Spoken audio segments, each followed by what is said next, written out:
ఆంధ్రప్రదేశ్ రాజకీయాల్లో రెండు ప్రధాన, ఒక రాజకీయ పార్టీ, ఒక సామాజిక వర్గం అసంతృప్తితోటి కుతకుతలాడిపోతుంది. రాజకీయ పార్టీ భారతీయ జనతా పార్టీ, సామాజిక వర్గం కాపు సామాజిక వర్గం.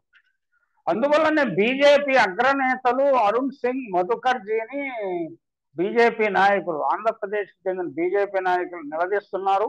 ఉత్తరాంధ్రలో సీఎం రమేష్ ఈశ్వరరావు సీట్లు ఇవ్వడంపై ఆగ్రహం వ్యక్తం చేసినట్టు తెలుస్తున్నది.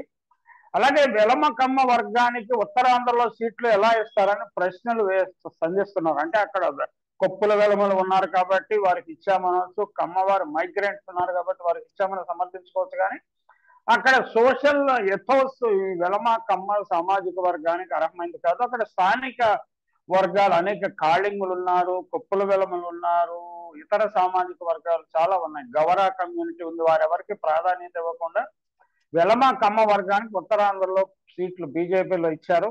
అలాగే జీవీఎల్ సోము వీర్రాజు మాధవులకు సీట్లు ఇవ్వకపోవడంపై కూడా అక్కడ స్థానిక బీజేపీ నాయకులు, సీనియర్ బీజేపీ నాయకులు, ఆంధ్రప్రదేశ్కి చెందిన వారు ఆగ్రహంతో ఉన్నారు.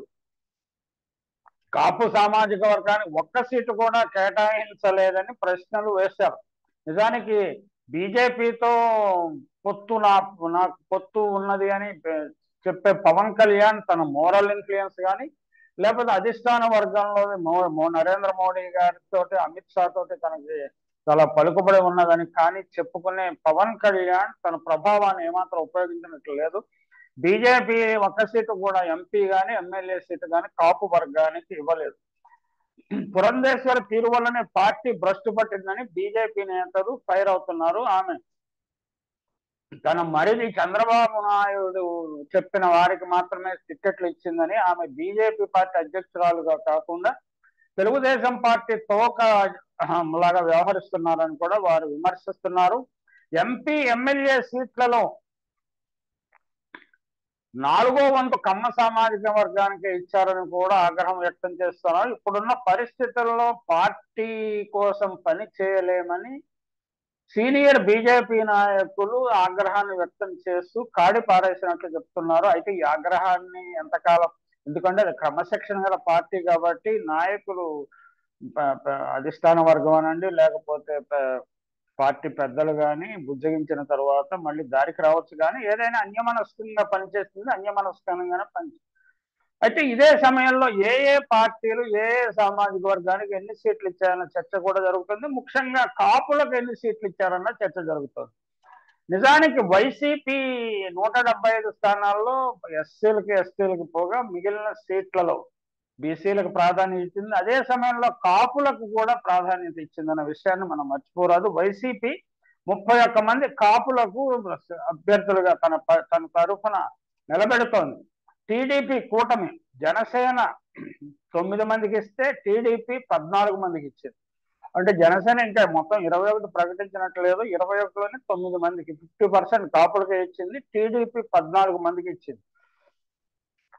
ఎంపీ సీట్లు వైసీపీ 5 ఇస్తే టీడీపీ కూటమి అంటే both Janasena, TDP and BJP కలిసి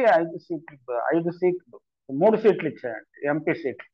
దీన్ని బట్టి ఎవరికి నిజానికి ప్రాతినిధ్యం ఇస్తున్నారు అనే అంశాన్ని ప్రజలు గుర్తిస్తున్నారు. పవన్ వలన రాజకీయాల్లోకి రావటం వల్ల కాపులకు నష్టమే జరిగింది కాబట్టి, కానీ ప్రయోజనం చేకూరలేదన్న భావన కాపుల్లో బాగా బలంగా వెళ్ళింది. కాంగ్రెస్ పార్టీ, టీడీపీ పార్టీ కూడా ఎప్పుడు హిస్టారికల్ గా కూడా కాపులకు ప్రాధాన్యత ఇస్తూనే ఉన్నాయి. అంటే కొన్ని జిల్లాల్లో వారి పాకెట్స్ లో ఖచ్చితంగా వారికి ఇస్తున్నాయి కాబట్టి వారికి పెద్ద డ్రామాటిక్ గా అన్యాయం జరిగిందని చెప్పుకోవడానికి ఏం లేదు. వాళ్ళ పాపులేషన్ ప్రపోర్షనేట్ గా వాళ్ళకి సీట్లు ఇస్తున్నారు. కాకపోతే వారు ముఖ్యమంత్రి పదవి కావాలన్న బలమైన కోరిక ఉన్నది. ముఖ్యమంత్రి పదవి ఎవరు పువ్వుల్లో పెట్టి వెండి పళ్ళెంలో పెట్టి ఎవరికి వాడు సాధించుకోవాలి. ఆ సాధించుకునే సత్తా చిరంజీవికి లేదని తేలిపోయింది. పవన్ కళ్యాణ్కి అసలే లేదని కూడా తేలిపోయింది. పవన్ వలన తమకు నష్టమే కానీ లాభం జరగలేదని కాపు సామాజిక వర్గంలో పెద్దలు భావిస్తున్నారు. చిరంజీవి పార్టీ పెట్టినప్పుడు కూడా ఇతను సాధించేది తక్కువ, అల్లరి ఎక్కువ, కాపులను అందరితో సౌహార్ద్ర భావంతో ఉంటున్న కాపు వర్గాన్ని సమాజంలో విడదీస్తున్నాడన్న విమర్శలు కూడా వచ్చాయి. అయితే కాపు సామాజిక వర్గానికి ఒక ఐడెంటిటీ తీసుకొచ్చింది చిరంజీవి అని మనం గౌరవించాలి. అలాగే పవన్ కళ్యాణ్ మాత్రము నెగిటివిటీ, కాపు కులం పట్ల నెగిటివిటీని వ్యాప్తి చేయడానికి ఆయన వ్యవహార శైలి దోహదం చేసిందా అన్న అభిప్రాయం ప్రజల్లో ఉన్నది. ఏది ఏమైనా రానున్న రోజుల్లో అంటే పూర్తిగా కొన్ని కొన్ని స్థానాల్లో లిస్టు రాలేదు. ఏదేమైనా కాపులకు అత్యధిక సీట్లు ఇచ్చినది వైసీపీ. ఈ సీట్ల సంఖ్యను ఇంకా అధిగమించే అవకాశం ఎవరికి లేదు. కాబట్టి అంటే రేపు గెలవబోయే పార్టీ కూడా వైసీపీయే కాబట్టి ఆ పార్టీలో ఉండే 31 మంది ఎమ్మెల్యేలు అత్యధిక కాపులు అత్యధికంగా గెలిచే అవకాశం ఉన్నది. మిగతా పార్టీలలో తక్కువ మంది అయినా ఎక్కువ మంది నిలబెట్టినా కానీ గెలిచే అవకాశాలు తక్కువ కాబట్టి మా రిప్రజెంటేషన్ అసెంబ్లీలో రిప్రజెంటేషన్ వైసీపీ తరఫునే కాపులు ఎక్కువగా ఉండే అవకాశం ఉన్నది.